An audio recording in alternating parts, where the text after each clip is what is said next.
with Congresswoman Jasmine Crockett and former Biden advisor Mitch Landrieu. Blackout. The growing online movement to boycott major retailers abandoning diversity and inclusion initiatives. The Reverend Al Sharpton will tell me if this is an effective strategy. And a bold move. 3 years ago tomorrow, Russia invaded Ukraine. But today, Ukrainian President Volodymyr Zelensky said he's willing to resign if it leads to peace. Ambassador Michael McFaul is here to discuss this and the unwillingness of some in the Trump administration to admit that Vladimir Putin started the war. I'm Jonathan CAPHART. This is The Sunday Show.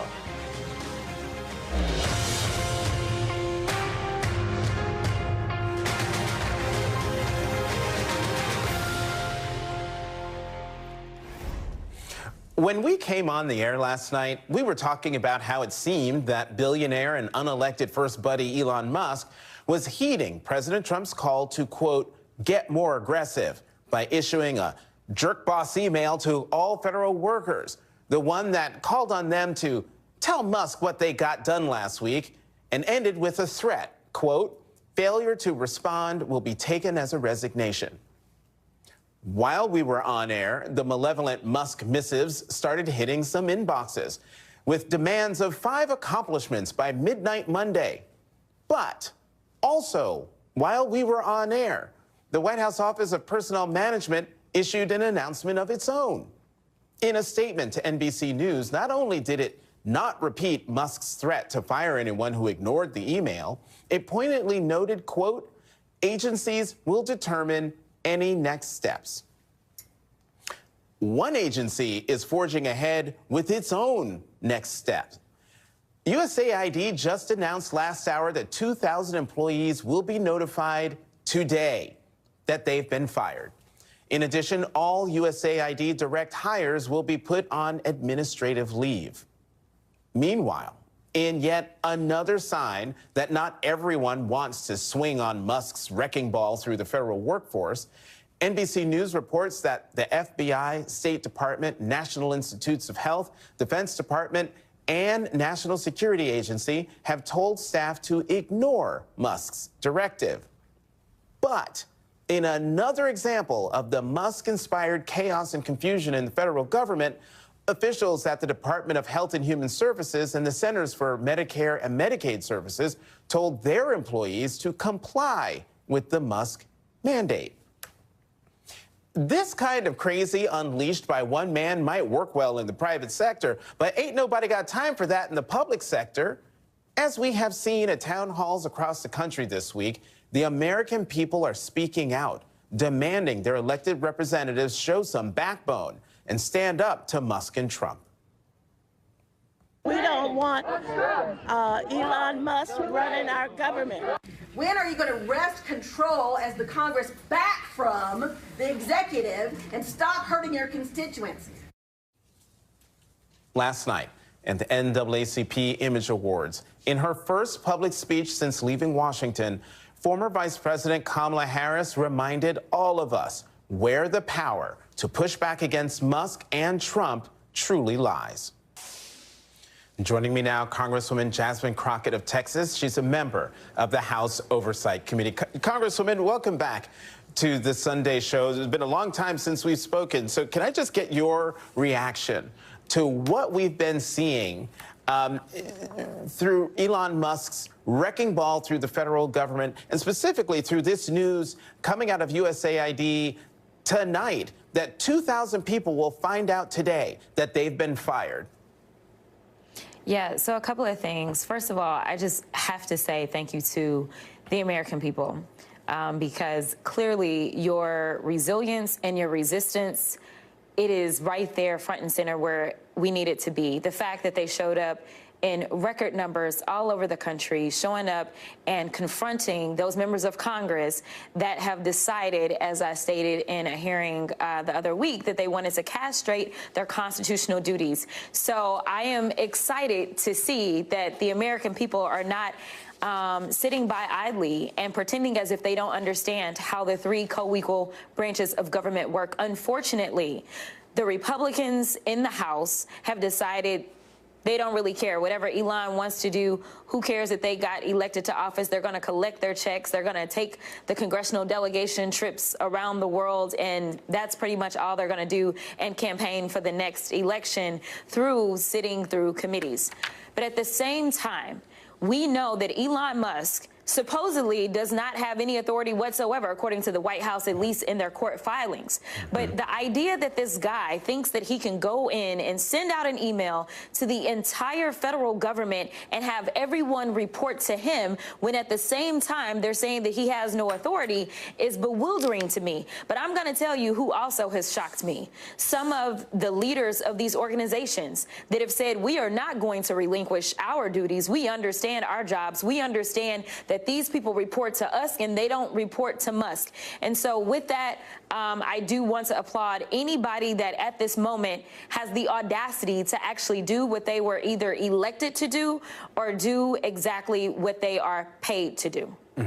Congresswoman, there are a lot of people who still are out there wondering, where's the fire and the fight from elected Democrats? Where are they? Why aren't they bringing, fighting fire with fire? Do you agree with that? Do you agree with that critique? And two, do you think the Democrats in Congress are getting better at pushing back against what's happening? I think that we're struggling from a lot of the things that we struggled from during the campaign, which was that we may be pushing back, but that doesn't necessarily mean that people can hear us or see us. Some of us have the ability to be a little bit more amiable when it comes to working in different types of platforms, and therefore you end up being seen a lot more. I will tell you that I have conversations consistently, day and night. There are so many chats that we have where we are talking about what we're going to do, and we're talking about what we are doing. But a matter of amplifying those things is a lot more difficult. And I think that it's important that those of us that sit in Congress have to figure out what is really the best way for us to communicate. And we've got to settle into that and recognize that not everyone's going to sit on a podcast, not everyone's going to be social media savvy, but they are going to have to find their communication lane.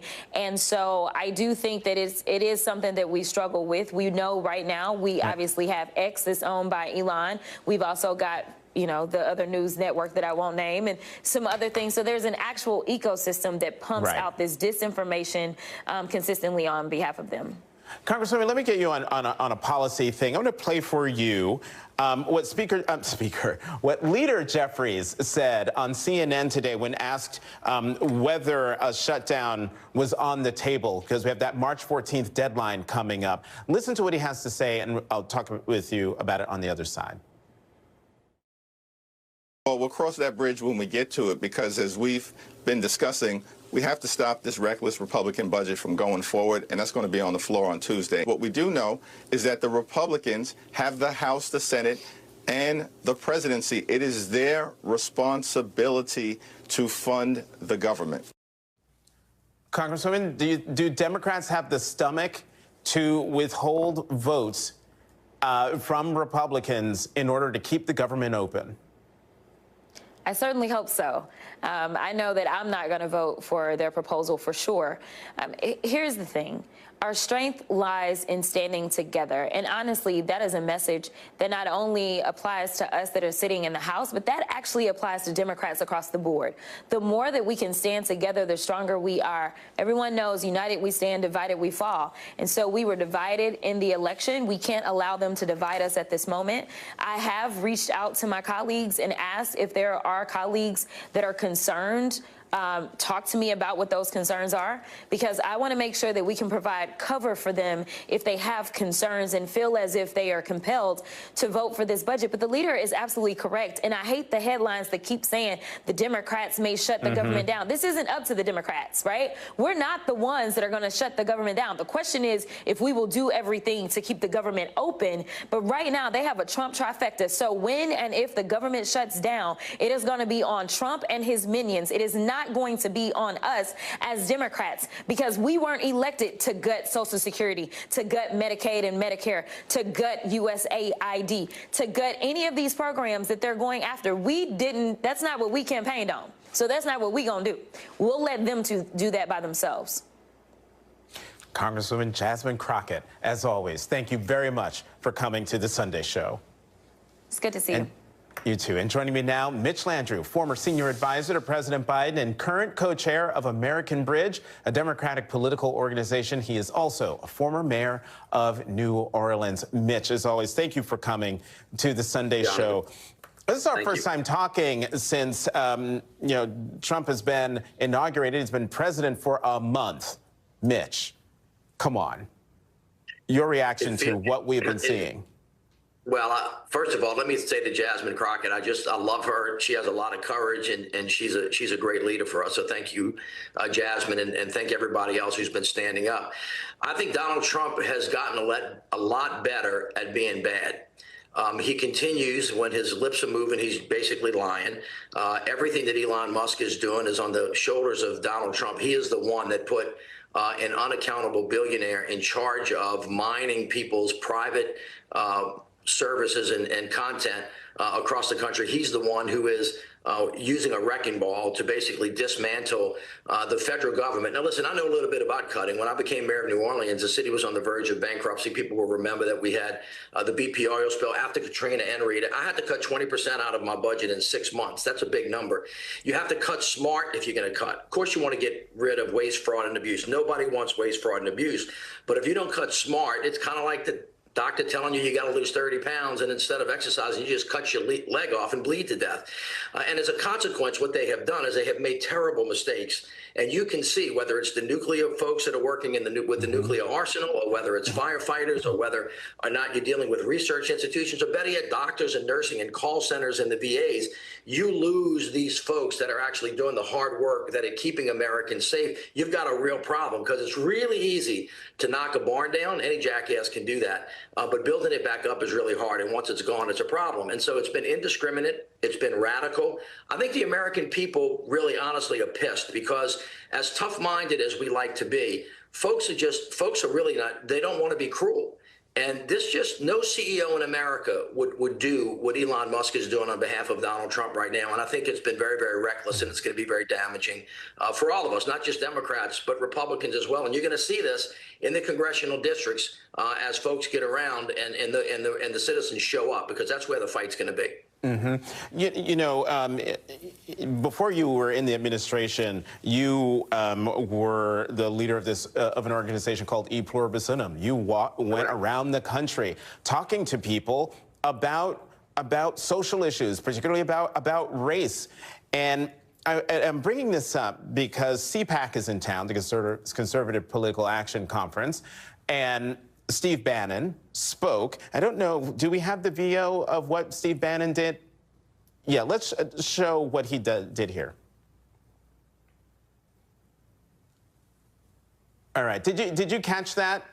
I don't know if you can see it, Mitch, but I saw his salute. I mean, you can see that from a mile away with your eyes closed, right? Right. And listen, Jonathan, I grew up. I'm really not of Washington. I'm a local guy.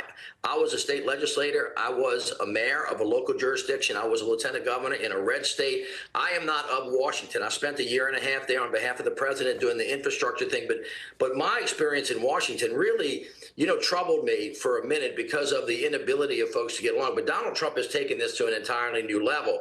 And the fact that he has now allowed people in America, like Steve Bannon and Elon Musk, to basically race bait the way that they are, or be exclusionary as they are, or set the tone that they're setting and giving people license to say the things that they say, I think Americans eventually will recoil from this. I mean, I think the heartbeat of justice beats very deeply in the heart of Americans. And again, we want to be tough, but we don't want to be cruel. We want to try to find the best and the brightest, which of course means that you have to include everybody. I mean, how else are you going to find the best and the brightest if you don't let everybody, irrespective of race, creed, or color, apply? I mean, to not do that is to maybe make the case that somehow some of us are born smarter and better than others. And we all know that that's not true. That is true. No, I mean, what you just said is true. That's not true. Mitch Landrieu, as always, thank you very much for coming to the Sunday Show. See you later. All right, and coming up, spending boycott, a national economic protest is expected to take place later this week against some big-name retailers. why consumers are snubbing them, and how it might all play out. And later, artful dodger.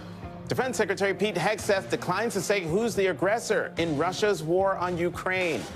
Former U.S. Ambassador to Russia, Michael McFaul, joins me to discuss that. Since anti-DEI initiatives are not helping. Take Walmart, for example, which sent the stock market into a tailspin Thursday when its stock dropped 6.7%, and the retail giant warned of slow growth in 2025 despite reporting a strong 2024. We also learned earlier this month that McDonald's had its biggest sales drop since the height of the pandemic almost 5 years ago. Now, this all could be coincidental, but both of these companies recently scaled back some of their diversity, equity, and inclusion efforts. While it's unclear if there's any connection between their struggles and a DEI backlash, it's worth noting that Target, too, saw a nearly 10% drop in sales after ending its diversity-related goals and initiatives in January. And more pain could be on the horizon for these companies. A new campaign spreading on social media calls for a 24-hour blackout this Friday. It's backed by a self-described grassroots organization, the People's Union USA, and initially urged shoppers to boycott all major retailers. But other organizers have taken note, and the boycott has evolved to target specific businesses that have backtracked on DEI policy. Organizers are now asking customers to shop instead at small businesses for that day. Joining me now, the Reverend Al Sharpton, host of Politics Nation here on MSNBC and founder and president of the National Action Network. He's also the author of Righteous Troublemakers, Untold Stories of the Social Justice Movement in America. Rev, thank you very much for coming to the Sunday show. I am the one keeping you from enjoying the rest of your evening after having done your show. But Rev, what do you make of this blackout, this boycott that's planned for February 28th? And do you think boycotts are effective? Yeah, in fact, on Martin Luther King federal holiday, National Action Network had its Martin Luther King Day rally in Washington as they were doing the inauguration across town. And we said we were doing a 90-day study of calling a boycott at our national convention, April 2nd through the 5th here in New York. And we intend to do that. We're supporting a lot of what is going on the 28th, as well as others. But we want to do a prolonged boycott against specific companies that have a large footprint in terms of a consumer base in the Black community and a small margin of profit. Companies have the right to say they will drop DEI. But then we have the right to say, if you are not going to keep diversity in your employment and your boards and your contracts, then you should not have diversity among your consumers. We all have rights. And Donald Trump cannot make people buy where they're not regarded and not respected. You must remember, Jonathan, DEI started coming to life in terms of corporate proclamations that they were going to do this, that, and the other around the George Floyd protests. We in National Action Network was on the forefront of that with other groups. I preached both of George Floyd's funerals. They jumped out there. We're going to give money. We're going to do causes. We're going to have more diversity.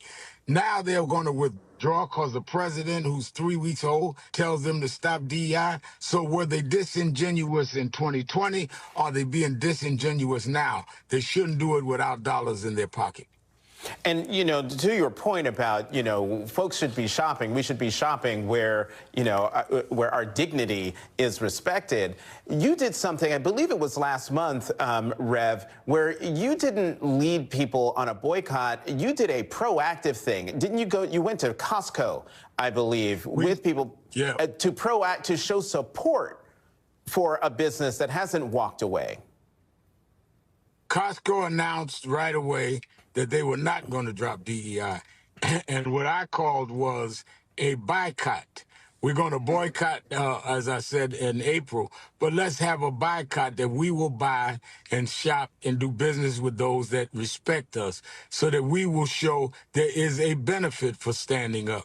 We did it in Harlem. The next week we did it in New Jersey. We have chapters of National Action Network that's done it in Nashville and in Atlanta. We're going to continue to support openly. I brought hundreds of people shopping that day. We bought the Costco cards in each one of these locations because we want to show that we are not just negative, we're also positive. We do business with those that do business with us.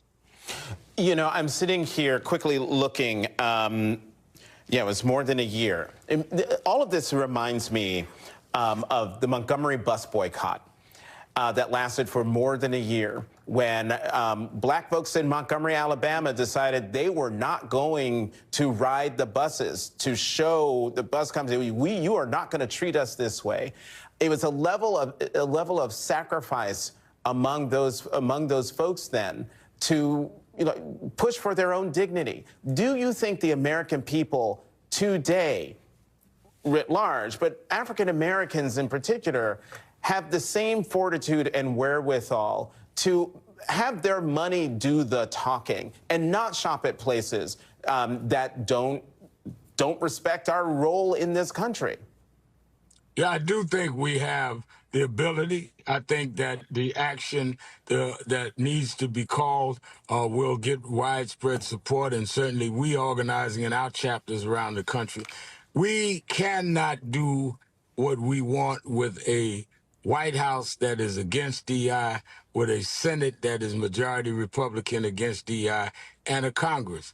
But they can't do anything if we organize enough people to say we're not going to buy where we're not respected. You must remember, Jonathan, I grew up, as you know, started at 13 years old in Operation Breadbasket under Jesse Jackson and Reverend William Jones. So I learned you don't need 100% participation. If you're dealing with companies on a 4 to 5% margin of profit, if you can stop 7, 8, 9 out of 100 to stop shopping with them, they will have the loss statements that you read at the beginning of this segment.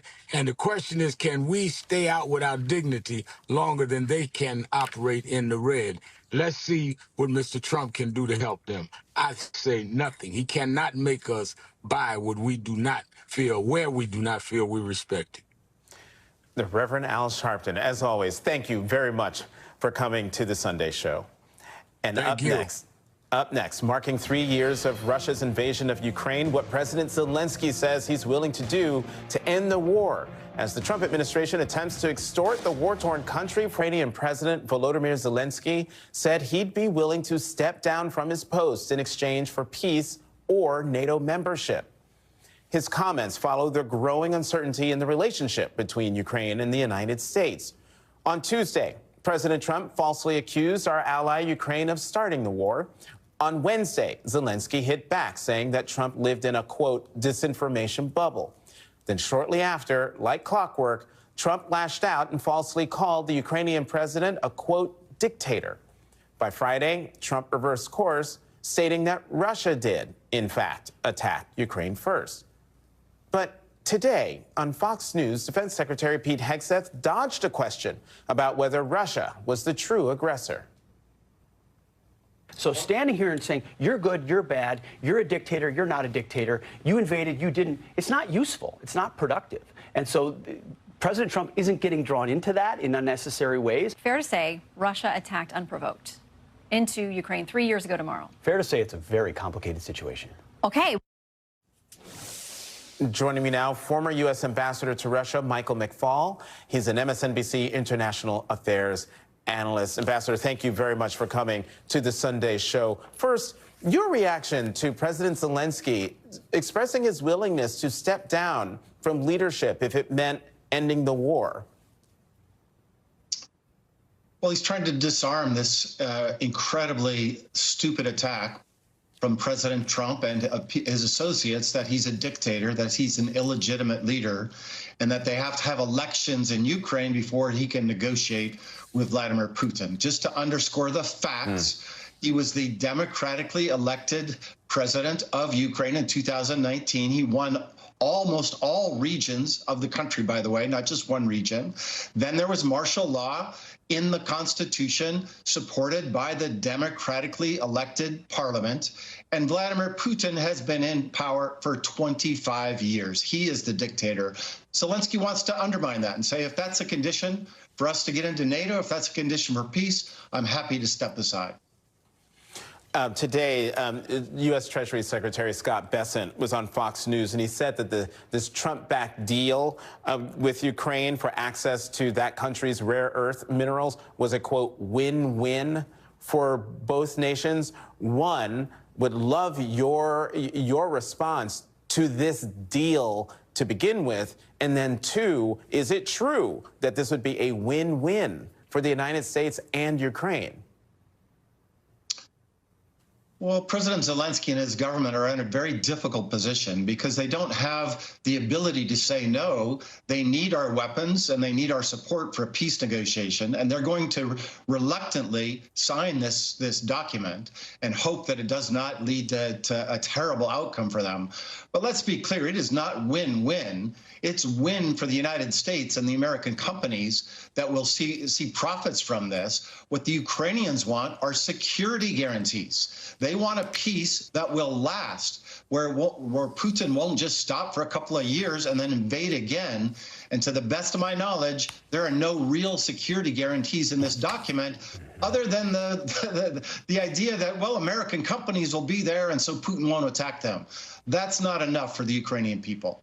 One more question on Ukraine before I ask you about Germany. The White House yesterday put out a readout of President Trump's call with Canadian Prime Minister Justin Trudeau. And I'll read this one line.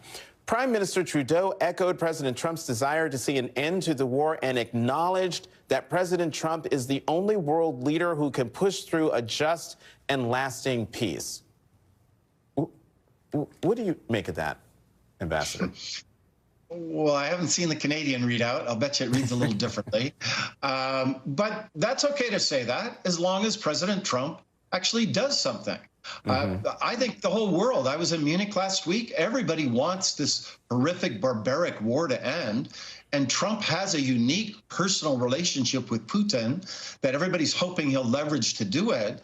But so far, all you've seen is just complete capitulation, just giving the Russians everything they want. That's not a good deal. You know, that's the art of a really bad deal, where you just up front give the one side everything they want, and the Ukrainians haven't gotten anything in return. So I hope they regroup. I hope they think a little more strategically about how you negotiate with the Russians and that they'll get this back on track. It was a very, very bad start to these negotiations. And the Ukrainians not even at the table. With Germany, Ambassador McFaul, Germany's conservative opposition leader, Friedrich Merz, won the election. AfD, the super conservative party, came in second, but doubled its amount of the measure of support from the last elections. What should we take from the German elections tonight? I think the first thing we should take away is that the endorsements by Elon Musk and our vice president did not help the AfD. They underperformed what polls were saying just a week ago, and that's good news. And second, they will not be in a coalition government. That's also good news. And I think third, we Americans, we talk a lot about our sovereignty, America first, don't tell us what to do. I think we should listen to our own advice and not try to meddle in the domestic affairs, especially of democratic allies like Germany. Let the voters there decide who their leader should be. Ambassador Michael McFaul, thank you very much for coming to the Sunday Show. Thanks for having me. Still ahead. Following Trump's decision to fire the chairman of the Joint Chiefs of Staff, it's becoming clear that the men and women leading America's armed forces may soon face a monumental choice: loyalty to the Constitution, to fire Joint Chiefs of Staff Chairman Charles C.Q. Brown and other top-ranking officials at the Pentagon. Senator Cory Booker of New Jersey says it, quote, sends a dangerous message to the military. And Rhode Island Senator Jack Reed summed it up this way in an op-ed in the Washington Post, writing that failure to demonstrate personal and political loyalty to Trump could result in retribution even after decades of honorable service. Here is how Defense Secretary Pete Hegseth responded to those warnings today on Fox News Sunday. It's time for fresh blood. So we're going to open up those positions to a broader set and a merit-based process to find the best lawyers possible to lead the Army, the Air Force, and the Navy. There's nothing about purging. There's nothing about illegal. We've made clear from the beginning, Shannon, the military will be apolitical with a fidelity to the Constitution, prepared to close with and destroy our enemies. And joining me now, Sabrina Singh, former Pentagon Deputy Press Secretary, and Brendan Buck, MSNBC political analyst. He also served as Chief Communications Advisor to former House Speaker Paul Ryan and as Press Secretary to former House Speaker John Boehner. Thank you both very much for coming to the Sunday Show. Sabrina, welcome. Thank you. Your first time on the Sunday Show as a civilian. It is, so yes. Thank you for being here. I'm going to start with you as a former Pentagon official here. Do you believe Secretary Hegseth when he says that, you know, this is going to be done on merit-based and we're looking for the best people? Look, there are certainly great people still in the building that work for the secretary every single day. I think what's jarring is that you saw not only the removal of the chairman, but so many other senior military officers that we haven't seen a purge like that ever before. And especially moving those law enforcement, the JAG officers, JAGs. Right, for the Army, Navy, and Air Force. What kind of message is that sending through the department and through our combatant commands all around the world? I think, again, you're looking at people that have served 30 to 40 years in uniform, multiple, combat tours overseas, and they bring such credibility to the table. And to remove them from office, I think that sends a really damaging message and frankly, is a threat to our national security because you know who's looking at moments like this? China and Russia and our adversaries who are looking at this and saying, well, look at the chaos in the system. Let me get your reaction to one more thing. Senator Mark Wayne Mullen, Republican of Oklahoma, was on Meet the Press today and had this to say about the firing of now former chairman of the Joint Chiefs of Staff, C.Q. Brown. Watch this. And this had absolutely zero to do with race. Keep in mind, the reason why he was on the promoted the first time was because President Trump did that in his last administration. So that it's dangerous every time the left wants to pull out the race card. It's dangerous and reckless and ridiculous. Now, Sabrina, I bring this up because it was Hegseth, I believe, in an interview, who basically said that the chairman of the Joint Chiefs of Staff should be fired and was basically a DEI hire. So why shouldn't people think that the firing of the chairman, who happens to be only the second person, black person, to hold that position, why shouldn't they think the chairman was fired because of his race? Look, Republicans are going to make the justifications for themselves. I certainly can't justify it. I think what's important here is also earlier today, Pete Hegseth said that Chairman Brown is just not the right person for this moment. He is the former commander of the Air Force Squadron of Central Command in the Middle East. So who is the right person for this moment? He brings incredible credibility, and he's a former fighter pilot. So the types of advice that he brings to the table, certainly there's a new person, a new chairman coming in with other experience, and we should be rooting for this person. They will do well, but it is unfortunate to see someone like Chairman Brown sidelined along with other officers in the building. Right. Brendan, I sort of almost screamed the word JAGs when we were talking about it, because for the uninitiated, in the military, the JAGs, the Judge Advocate Generals, they're basically the inspector generals of the military, of each branch. Why shouldn't I, as an American, be worried that the people who are supposed to help the officers, the military, determine what are lawful orders, what is right and ethical and fair and constitutional, that they've been fired and are going to be replaced by people whose loyalty to the Constitution, to my mind, is questionable. Yeah, and we've seen this actually all across the government. Inspectors generals are one of the first people that he fired across all kinds of agencies. Clearly doesn't want any accountability. Look, you can say that the president should have the people that he wants in his positions. That's fine. But when you're talking about what he wants to replace people with, what he's looking for, people who will rewrite history in a way that they are trying to do in this administration. Like if your priority is to find someone in DOD who's going to stand by the president when he says that Vladimir Putin, Zelensky is the dictator and Ukraine was the aggressor in this conflict, I mean, the military people who have been there for, as Sabrina said, decades are there because they have that experience. They have been through these fights before and they understand and can provide their counsel to the president. When you're replacing that counsel with the pettiness and, frankly, the rewriting of history, that is really dangerous. And I wonder, where does the actual independent thinking come from that could help us resolve some of these conflicts and stay out of them? And Sabrina, again, you're the only person at this table who has worked in that building. And the thing that makes the Defense Department so unique is that the military is supposed to be apolitical, nonpartisan, loyalty only to the Constitution. And yet what we're seeing is, the Elon Musk wrecking ball that has been just wreaking havoc all over this side of the Potomac is now making its way over on the other side of the Potomac. I'm just wondering, just give us a sense of how this might be going over inside the Pentagon. Yeah, in terms of what you're referring to, in terms of some of the cuts that I think DOJ is looking at when it comes to the Pentagon, I think there's no question that, especially in government, there are places that we can reduce, our footprint and look at areas to cut. Cutting 8% of the Pentagon and laying off so many people in that workforce who provide such guidance on a day-to-day basis, they're not doing it with a scalpel, they're doing it with a sledgehammer. And it's going to have catastrophic consequences down the line for not just the Department of Defense, but for the intelligence community, for the other agencies that the Department of Defense works with, and for our services and combatant commands all around the world. It's just going to have extreme consequences if not done right. Brendan, I'm just wondering, are Republicans, congressional Republicans, are they prepared to own whatever disaster could befall us as a result of all of this stuff that's happening, particularly at the Pentagon? I think they're starting to realize that this is not just a theoretical exercise. And it sounds really nice. We're going to cut spending. We're going to take the fight to the bureaucracy. There's a smart way to do that and a dumb way to do that. And I think they're going through the dumb way. Nothing should be sacred. I don't think that there are not, as Sabrina said, there's not places in the military where we should just, because it's DOD, we can't touch it, or throughout the government. Right.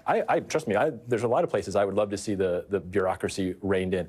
But you have to go through the work and figure it out and actually, look at IG reports, figure out where waste actually is, instead of just these broad sweeping cuts that they're already having to figure out. You're going to have to replace some of these things. Members of Congress are going to wake up to that. They're going to start asking a lot of questions. I don't think they're at the point where they're going to start calling them out too much yet, but that could come when people's actual livelihoods are damaged from it. All right, don't go anywhere. Brendan and Sabrina will be back with me after a break. Terms and Conditions of a King Follows King, a young Arab-American man whose journey of self-discovery leads him through heartbreak, longing, and growth. After ending a promising but unsustainable relationship with Thomas, a man of status and high expectations, King finds himself grappling with loneliness and yearning for connection. His encounter with Malcolm, a charming but emotionally unavailable man, reveals the pitfalls of settling for less than what he deserves. Through it all, King's dreams, his growing independence, and his candid conversations with his confidant, Princess Ariel, guide him toward a powerful realization: self-worth cannot be compromised. Set against the backdrop of everyday struggles, budding careers, and the complexities of modern love, Terms and Conditions of a King is a story of resilience, introspection, and the courage to let go of what doesn't serve you. Ariel Williams weaves a tender and transformative narrative about learning to get your digital copy today at lulubooks.com and experience the adventure in EPUB or PDF format. Make sure you have a compatible reader to dive into this unforgettable journey. Don't miss out, unlock the secrets, and let the story begin. The Park of Secrets.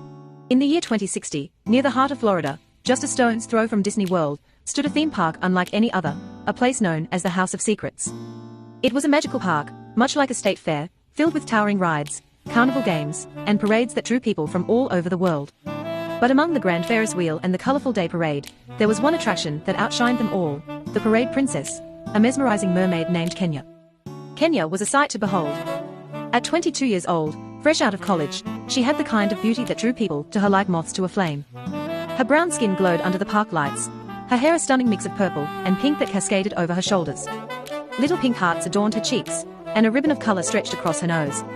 But it wasn't just her beauty that made her special. Discover the magic of the Park of Secrets. Step into a world of wonder with the Park of Secrets, a heartwarming tale by Ariel Williams that will captivate your imagination. This enchanting story is now available exclusively. The Dreamer's Crystal Ball. Somewhere in Springfield, Ohio, a little Haitian migrant girl and her mother had just picked fresh berries, nuts, dates, and fruits for the elders of the town. With the money they earned, they eagerly headed to the grocery market, planning to buy vegetables for a hearty deer stew the mother was preparing for that night.